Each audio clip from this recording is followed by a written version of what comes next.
ચલો chapter number 5 arithmetic progression new chapter. So first આપણે સમજશું કે what is arithmetic progression. Arithmetic progression કોને કહેવાય છે? શોર્ટ ફોર્મમાં એપી લખેલું છે, that is called arithmetic progression. સો એક એક્ઝામ્પલથી તમને સમજાવું કે એરિથમેટિક પ્રોગ્રેશન એક્ઝેક્ટલી છે શું. સો એરિથમેટિક પ્રોગ્રેશન માટે એક એક્ઝામ્પલ એવું લઈએ કે સપોઝ આ તમે લખવાની જરૂર નથી.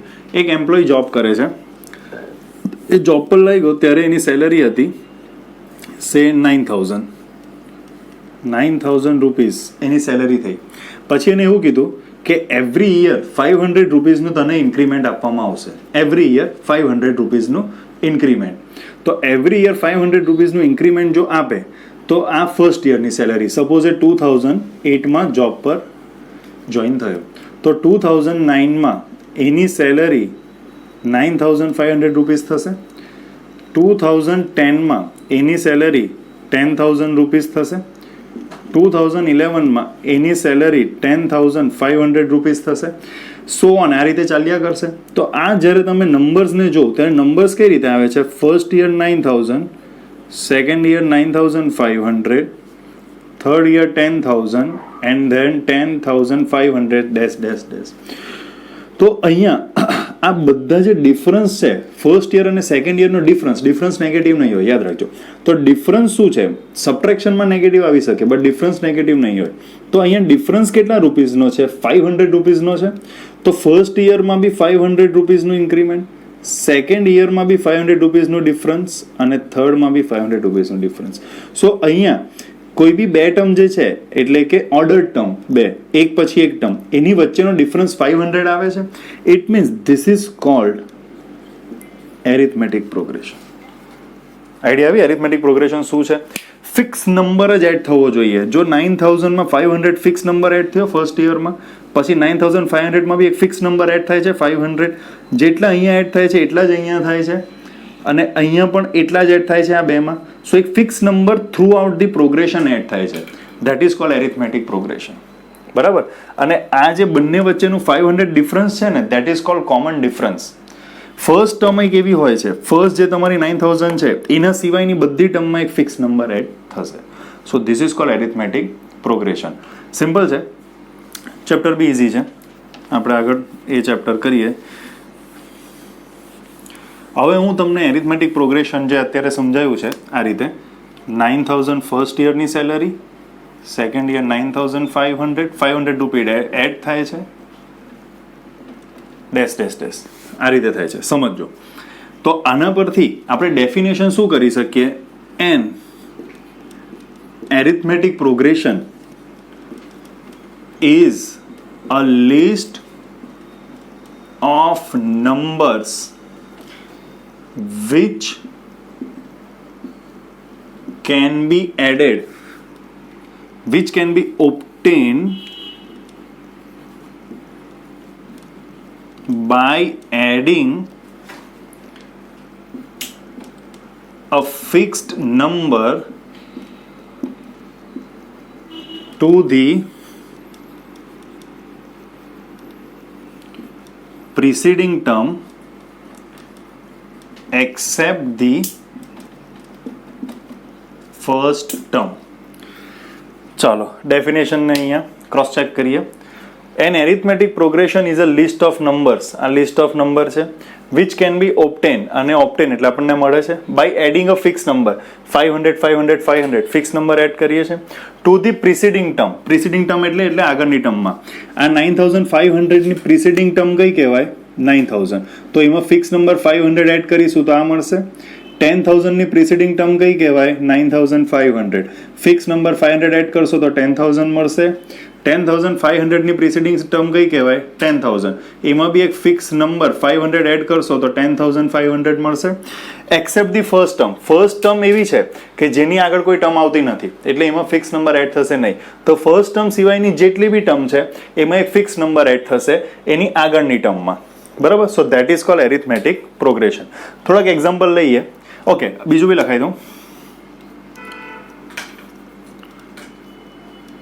Difference between two ordered terms, order terms એટલે એક પછી એક, is called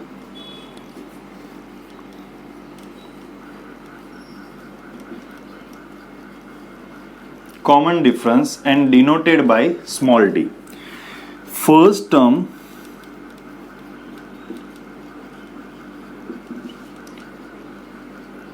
is denoted by small a, and you can write down difference between any two term. તો difference શું થશે? Second term minus first term or third term minus second term. તો difference ને આપણે અહીંયા a2 માઇનસ a1 લખી શકીએ ઓર a3 minus a2 લખી શકીએ. આ ફર્સ્ટ ટર્મ a કહેવાશે, સેકન્ડ ટર્મ ફર્સ્ટ ટર્મને a1 બી કહી શકાય, second term a2, a3, a4 so on. આ રીતે તમે ડિફરન્સને બી અહીંયા ફાઇન્ડ કરી શકો. બરાબર છે. હવે આ તમારે લખવાનું છે. Pause the video to note it down. હવે આગળ જઈએ, થોડા હવે એક્ઝામ્પલ કરીએ કે એરિથમેટિક પ્રોગ્રેશન છે કે નથી. ટેક્સ્ટ બુકને રિલેટેડ એક્ઝામ્પલ જ કરાવું છું પહેલાં.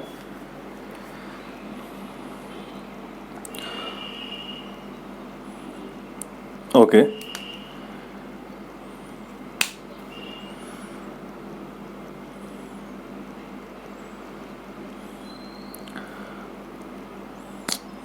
એ ટાઈપ નથી, હું તમને લખીને બતાવું છું. જો 1 2 3 4 ડેશ ડેશ ડેશ, પછી કોઈ એક્ઝામ્પલ જો લઈએ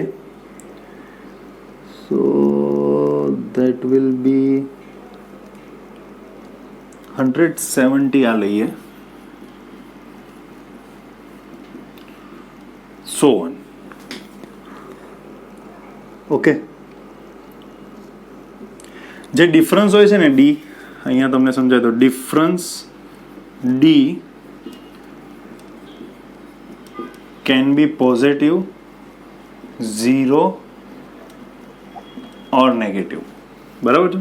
હવે ફર્સ્ટ જો 1 2 3 4 તો એરિથમેટિક પ્રોગ્રેશન છે કે નથી કઈ રીતે ખબર પડશે? ફિક્સ નંબર એડ થતો છે કે નહીં એ ચેક કરવાનું છે. તો જો second term minus first term કરો તો ડિફરન્સ કેટલો મળશે? 1. Third term minus second term કરો તો 3 માઇનસ 2, ડિફરન્સ 1 મળશે. આ પહેલો difference, second difference, third difference. Third difference એટલે fourth term minus third term, 4 minus 3 1 થશે. આ સેમ અહીંયા તમે જો 100 70 40 અને 10, તો પહેલો difference D1, second term minus first term, 70 minus 100 is equal to minus 30. મેં સ્ટાર્ટિંગમાં એવું કીધું કે difference can not be negative. એ ડિફરન્સ મેં એ રીતે વાત કરેલી છે જે તમને આગળ બીજું જ્યારે 11 12 સાયન્સમાં કરશો ને ત્યારે આવશે કે ડિફરન્સ નેગેટિવ નહીં હોઈ શકે. એરિથમેટિક પ્રોગ્રેશનમાં difference can be negative. Okay, હવે D2 જો આપણે લઈએ, D2 એટલે third term minus second term, તો 40 માઇનસ 70 માઇનસ 30, અને D3 10 માઇનસ 40 માઇનસ 30 થઈ ગયું. તો જો બધું ડિફરન્સ સેમ મળે છે. That is why this is arithmetic progression. હવે એરિથમેટિક પ્રોગ્રેશનને પહેલી ટર્મ A કહેવાય, બીજી ટર્મ A પ્લસ D કહેવાય. 100 plus difference minus 3, 100 minus 30 70. Third ટર્મને A પ્લસ 2D કહેવાય. A એટલે 100 પ્લસ 2 ઇન્ટુ ડિફરન્સ કેટલો છે? માઇનસ 30, તો 100 માઇનસ 60 આવી ગયું 40. Third term A plus 3D કહેવાય and so on. All right. હવે જો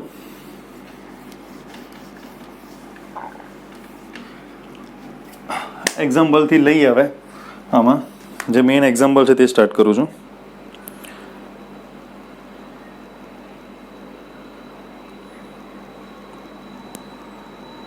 ચલો, example number 1. Pause the video.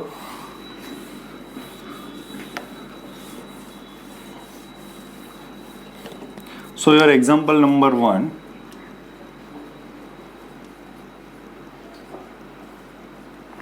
એમાં આપેલું છે એરિથમેટિક પ્રોગ્રેશન. એરિથમેટિક પ્રોગ્રેશન લખીને જ આપેલું છે. For arithmetic progression 3/2, 1/2, -1/2 and -3/2 dash dash dash. Write the first term and the common difference. First term A, common difference D. આ કેટલું થશે શોધવાનું છે. હવે જો ડેશ ડેશ ડેશ નો મીનિંગ શું થાય છે? ઇન્ફાઇનાઇટ એરિથમેટિક પ્રોગ્રેશન કહેવાય આને. અને ડેશ ડેશ ડેશ જો નહીં આપેલું હોય, અહીંયા આટલા નંબર જ હોય, તો that is called finite AP, finite arithmetic progression. જો આ પાર્ટ ડેશ ડેશ ડેશનો નહીં હોય તો that is called finite arithmetic progression. હવે એ અને ડી, એ એટલે ફર્સ્ટ ટર્મ, તો ફર્સ્ટ ટર્મ છે 3/2. હવે છે ને આમાં ક્વેશ્ચનમાં આવું લખીને આપેલું છે ફોર એરિથમેટિક પ્રોગ્રેશન. એનો કહેવાનો મતલબ કે આ જે પ્રોગ્રેશન છે તે એરિથમેટિક જ છે, તો પછી તમારે બધા સ્ટેપમાં ડિફરન્સ ચેક કરવાની જરૂર નથી. જો તમને એવું લખીને આપે કે whether it is arithmetic progression or not, કે એરિથમેટિક પ્રોગ્રેશન છે કે નથી, તો જ બધા સ્ટેપનું ડિફરન્સ ચેક કરવાનું છે. બરાબર, બધા એટલે 3-4. હવે અહીંયા ડિફરન્સ એરિથમેટિક પ્રોગ્રેશન જ છે, તો simple difference D is equal to second term minus first term. 1/2 minus 3/2. Base 2 છે તો ઉપર માઇનસ થશે. 1 માઇનસ 3/2 માઇનસ 2/2 કેટલા થશે? -1 થશે. સો difference is -1 and first term is 3/2. So this is your answer. Okay. Example number 2. Simple exercise છે આખી આ, અને આના questions બી simple છે.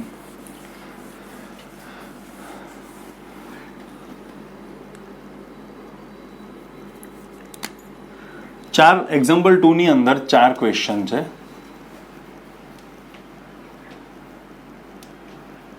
First question છે 4, 10,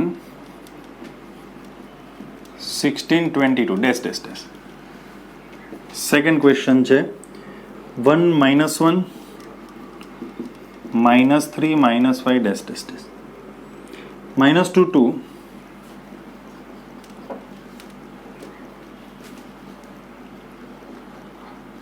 -2 2 -2 2 -2 dash dash dash. फोर्थ છે 111 પછી 2 2 2 3 3 3 ડેશ ડેશ ડેશ. ક્વેશ્ચન છે which of the following list of numbers form an arithmetic progression? If they form an arithmetic progression, write the next two terms. Question એવો છે કે આ 4 ક્વેશ્ચનમાંથી arithmetic progression કયું છે, અને જે બી એરિથમેટિક પ્રોગ્રેશન છે એની નેક્સ્ટ 2 ટર્મ લખો, નેક્સ્ટ 2 ટર્મ્સ. તો ફર્સ્ટ તમે આ જો 4 10 16 22 ડેશ ડેશ ડેશ, તો એરિથમેટિક પ્રોગ્રેશન છે કે નથી? તો પહેલો ડિફરન્સ D1 કેટલો થશે? 10 - 4 6 થશે. બીજો ડિફરન્સ 16 - 10 6 થશે. ત્રીજો difference 22 - 16 second term minus first term, third term minus second term, fourth term minus third term 6. Difference same મળે છે. ઇટ મીન્સ અહીંયા લખવાનું therefore it forms an arithmetic progression. બોલો નેક્સ્ટ 2 ટર્મ્સ કઈ આવશે? સો નેક્સ્ટ 2 ટર્મ્સ તમને next term કેવી રીતે મળે? ડિફરન્સ એડ કરો તો મળે. 4 માં 6 એડ કરો તો 10, 10 માં 6 એડ કરો તો 16, 16 માં 6 એડ કરો તો 22, 22 માં 6 એડ કરો તો 28, 28 માં 6 એડ કરો તો 34. થઈ ગયું ડેશ ડેશ ડેશ, થઈ ગયું એરિથમેટિક પ્રોગ્રેશન. એટલે એરિથમેટિક પ્રોગ્રેશનમાં નેક્સ્ટ ટર્મ કેવી રીતે શોધાય? જેની લાસ્ટ ટર્મ છે એમાં એટલો ડિફરન્સ એડ કરી દેવાનો. મળી ગયો છે આન્સર. સેકન્ડ ક્વેશ્ચન હતો 1 - 1 -3 -5 ડેશ ડેશ ડેશ. તો હવે અહીંયા ધ્યાન આપો, એરિથમેટિક પ્રોગ્રેશન છે કે નહીં? પહેલું D1 second term -1 minus first term -2, D2 -3 minus, જો D2 એટલે third term minus second term, તો -3 માઇનસ સેકન્ડ ટર્મ પોતે -1, તો -3 માઇનસ માઇનસ +1, તો -2 થશે. થર્ડ ટર્મ -5 માઇનસ -3 -2 થશે. ડિફરન્સ સેમ મળે છે. તો હવે next number, so it forms an arithmetic progression. Simple. Next 2 term કેવી રીતે મળે? નેક્સ્ટ ટર્મ એવી રીતે મળે, જે બી આ ટર્મ છે એમાં ડિફરન્સ એટલો એડ કરો, તો -5 માં -2 પ્લસ કરો. તો હવે નેક્સ્ટ 2 ટર્મ કઈ આવશે? 1 - 1 -3 -5. -5 માં -2 એડ કરો તો -5 -2 -7 થશે. આવી રીતે -5 plus -2 plus minus minus minus minus plus sign માઇનસનું થઈ ગયું -7. હવે -7 માં બીજા -2 એડ કરો તો -9 ડેશ ડેશ ડેશ. આવી ગયો આન્સર તમારો. નેક્સ્ટ ક્વેશ્ચન પર મૂવ કરીએ. એરિથમેટિક પ્રોગ્રેશન છે કે નથી? તો પહેલું D1 પહેલું difference, second term 2 minus first term -2, તો માઇનસ માઇનસ પ્લસ 2 + 2 4 થશે. Second difference third term minus second term -2 minus એની આગળની ટર્મ 2. તો જો difference D1 is not equal to D2, so it does not form an arithmetic progression. કોઈ બી એક સ્ટેપમાં જો ડિફરન્સ અલગ થઈ ગયો ઇટ મીન્સ એ એરિથમેટિક પ્રોગ્રેશન ફોર્મ કરતું નથી. And next question 111. ચાલો, પહેલો difference second term minus first term 0, second difference third term minus second term 0, third difference fourth term 2 minus third term 1. તો જો ડિફરન્સ ચેન્જ થાય છે, સો here difference, common difference is not same, so it does not form an arithmetic progression. Simple. All right, તો example number 2 અને અહીંયા આપણે example complete થાય છે. એક્સરસાઇઝ આપણે નેક્સ્ટ લેક્ચરમાં કવર કરીએ. અમુક ક્વેશ્ચન હોમવર્કમાં આપવામાં આવશે કારણ કે બેઝિક એક્સરસાઇઝ છે, જે આપણે ક્વેશ્ચન કર્યા તે ટાઈપના જ છે. તો યોર હોમવર્ક ક્વેશ્ચન્સ બધા પાસે ટેક્સ્ટ બુક છે ઓર એલ્સ તમારી પાસે એનસીઆરટી બુકની એપ્લિકેશન તો છે જ. સો એક્સરસાઇઝ 5.1 ક્વેશ્ચન 1 હું કરાવીશ. ટુ બી ક્વેશ્ચન 3 તમારે કરવાનો છે. એક્ઝામ્પલ 1ની કોપી છે. ક્વેશ્ચન 3ની અંદર 4 ક્વેશ્ચન છે. ક્વેશ્ચન 4ની અંદર 1 2